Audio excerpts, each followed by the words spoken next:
Welcome everyone. We have the latest patch notes on patch 1.6, and this just came out a minute ago, so I've been refreshing for this one. Now before we go through the patch notes for 1.6, I also want to bring us a quick summary for the patch 1.6 free-to-play Primogems. So the 600 Primogems we can get it right away, because of the maintenance and also the bug fix. After that, we're looking at 120 Primogems for the quest in the particular story. This is the Kazuha quest and also Archon quest. We can even add 60 more Primogems because we know there's a click quest as well. So this I wasn't foreseeing, but I was pretty surprised that in the particular patch notes, there's also a click quest. So we can add even 60 more Primogems. After that, there is at least 120 achievements of 120 Primogems worth of achievements with 16 new achievements, which was addressed in the patch notes. And this means we can get another 120, and if you want to see the exact summaries, we do have the Excels over here on the amount of Primogems we can get from patch 1.6 with the tally up of all the Primogems, and also of the achievements that if you want to be aware of, to grab them as soon as we can. Now a major factor for this particular patch is going to be the character moving system, which we'll talk about in more details in the patch notes. So 640 Primogems and 20 gems per character added into the teapot system. We do have to have 2 exact furnitures for each of those characters. And if you have a look at the links, I have provided the Honey Hunter guide for all of those characters. So which of the characters you want to build and what are the materials that's needed to get those 20 Primogems. So this is like a character achievement in the teapot. And I do recommend if you guys want to get those Primogems, prepare those materials for the furnitures now and then start building them and crafting them and then have those ready for the 640 Primogems when the patch comes live. There will also be 40 Primogems for the character test for Klee and also Kazuha. So now if we add in the special Klee particular quest, which I didn't actually include over here, so I included Kazuha and also Archon quest, I didn't actually include the Klee quest. So those are the total amount of Primogems we can get in the patch notes by reading this. And now let's go through the patch notes, knowing that those are some of the really good Primogems we can get. Now let's go through the patch notes together and go through the details. The first thing we can notice is that the update time on this maintenance will be at 6 AM China time, and this will be on the 9th of June, and this is to be expected. This will take 5 hours, and we'll be getting the compensation for 300 Primogems. Together with the bug fix, we're looking at 300 plus 300 for 600 Primogems. Now there's one thing to notice. Notice with the update details, the first thing they're going to say is this is available only for version 1.6. This is what we said in the previous videos. So this is quite concerning because the new time zone, it's not like Dragon's Spine patch 1.2. It's like a major content event that is limited time area. So this is the highlight of the patch notes. And this does confirm our speculations. What's nice is we're going to see the Klee story and also we get to see the particular Archon quest. And after that, we're expecting the Kazuha story. So we get to see the Klee story quest, which will give us Primogems for 60 Primogems, and also the Archon quest, at least 60 Primogems.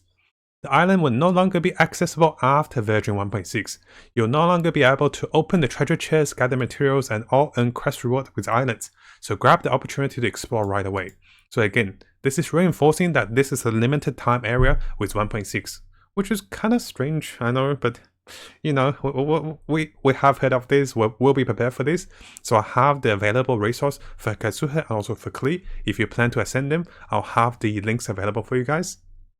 Next part, there is a new 5-star character, which is Kazuha. Oh gosh, I cannot pronounce his first name. So he's going to be a Nemo sword character.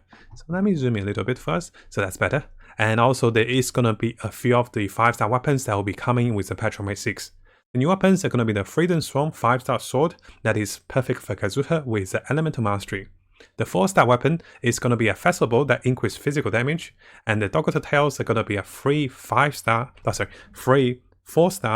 refinement level 5 for Klee from the event. Now there will be a few new gameplays. The first one is going to be the new teapot. With the new teapot and also the companion moving, we have talked about this, will give us more Primogems. So 20 Primogems per character up to 640 Primogems. And this system is pretty nice. The thing you want to focus is you want to be building the certain furnishings for the characters. And over here I have found a Honey Hunters, all the furnishings for each characters. So 2 buildings per character, and if you have those available, you can get the 20 Primogems. So make sure you check out the links for those particular guide. The next part is going to be a new system, a dressing room. Yeah, we'll head of this one. There will be 2 new skins coming to the game, with Barbara with the free skin and also the Jin, the paid skin. We have had a video to look at the price of the Jin skin, it is likely to be discounted to about $15, and the full price will be about $20 to buy the Jin skin. Once the patch comes out, we'll try the Jin skin out and we'll see how it works. Now coming over to the new events for patch 1.6. The Summer Island adventure is going to be the special Klee Ludi Hapston adventure, and this one will be quite interesting. There will be a massive particular chain quest and also the major event. So we're going to exchange for exclusive weapon for the Dogoto Tails, and this will come with refinement level 5, I assume. And also there will be a special box that we can collect. So this is the Hapsida, or Ludi Hapsiden. So this is the particular trove, which allows you to exchange any of the prototype weapons. So this means you can be crafting those weapons. And also the Crown of Insight for leveling up beyond level 8 for the talents, and also the finishing blueprints. This event content will start on the duration. So after the patch 1.6 update, this will become available. And Act 1 will go to the 28th of June. Actually, that's actually a little strange on timing. Did they do this incorrectly? So notice this 11th of June, 14th of June, 17th of June, and 28th of June. I believe this is the final duration of the version, but there will be different acts. So the first one might start on the 11th of June, then 14th, then 17th of June. And the event shop duration after the update. So that's interesting. I do believe the event will finish on the 28th of June, and the event shop will finish on the 29th of June. And this will be the major event for patch 1.6. Now, in order to participate for this event, not only do we have to be Adventure level 21, you also have to complete the Archon quest and also Klee's special story quest, which is quite important. So make sure we have those ready, and those does not require the story key to unlock during this time, I believe.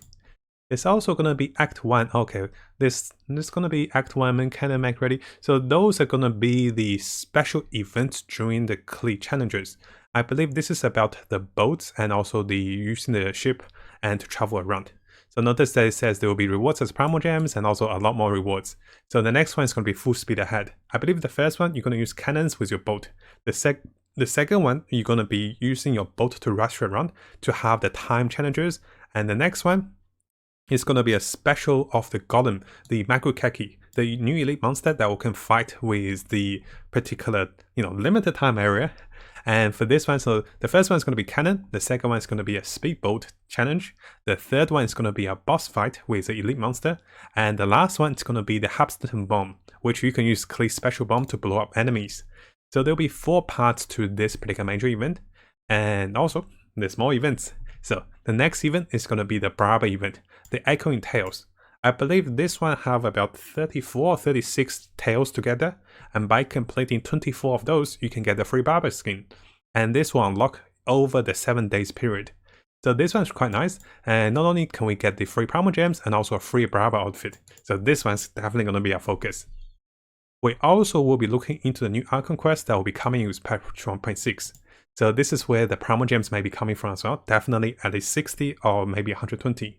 The new Archon quest will start with the Bidu and also, with Kazuha, and this will progress in quite a bit. So notice that this is talking about the new Archon quest that will be coming, and there will be new world quests that's added.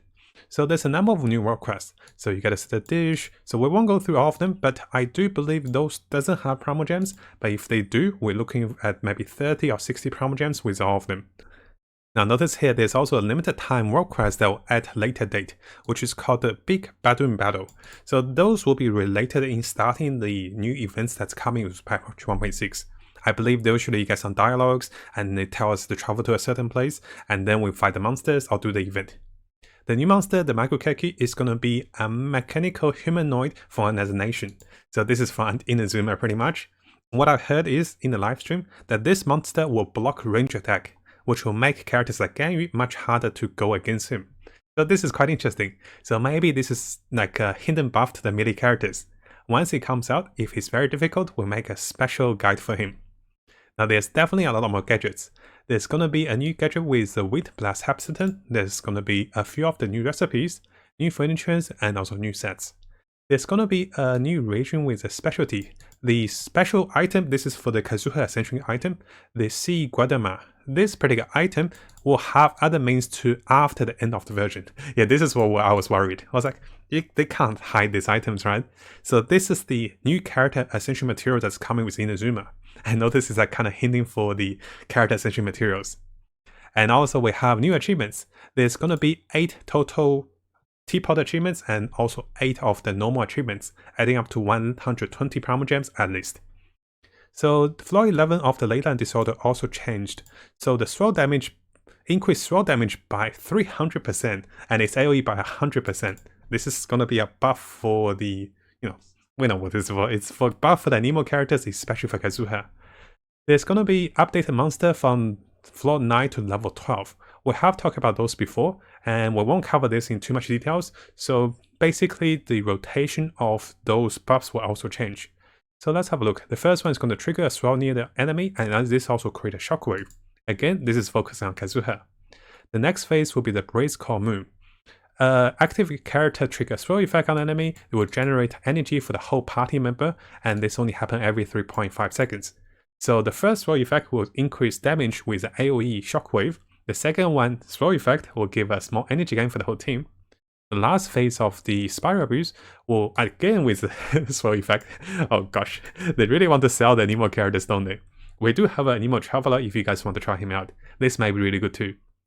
So there's going to be a bonus area that lasts 8 seconds and on location. The area will inflict 1 damage counter the opponent once is every 2 seconds. So it's going to be a continuous damage zone that will deal damage to the enemy when you trigger throw effect. There will go to be a cooldown on this area. So it's like a special additional damage that you can deal every 2 seconds.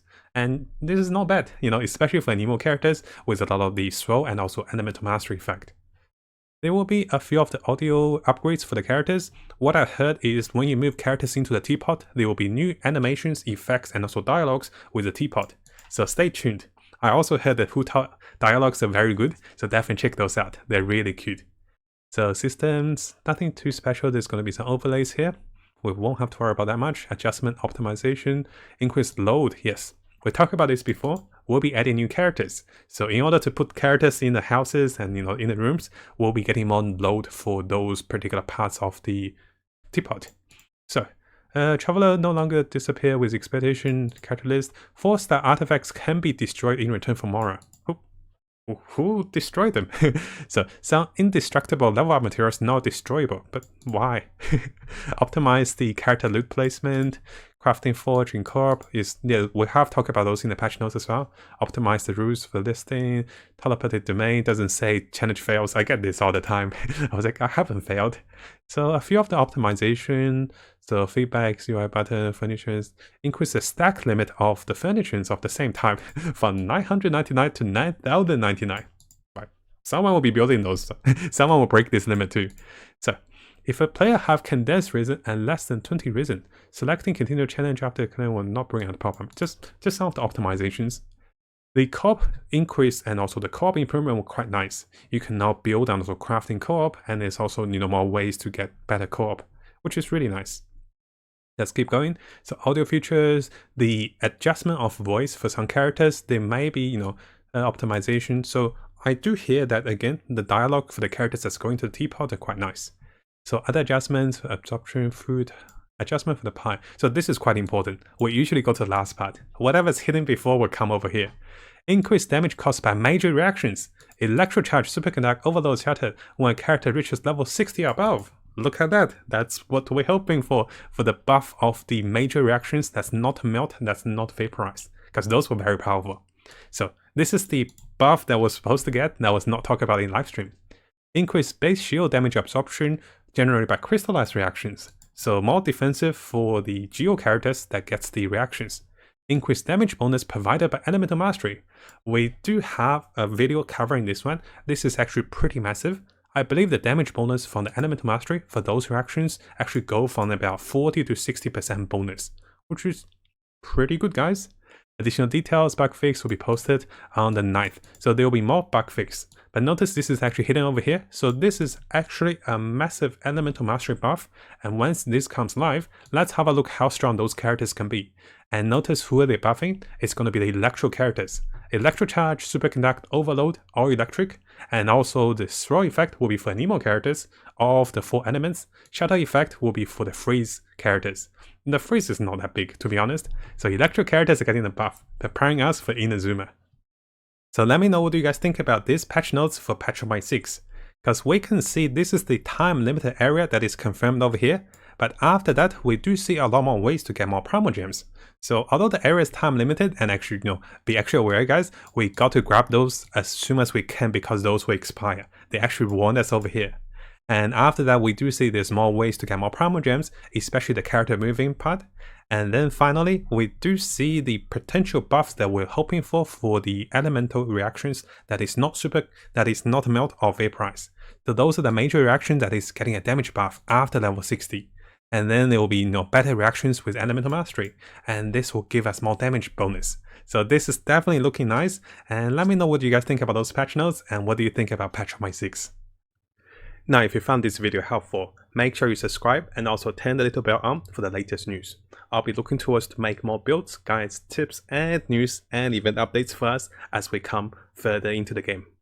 And as always, I wish you guys the best of luck with Genshin and have the most fun in exploring this wonderful world.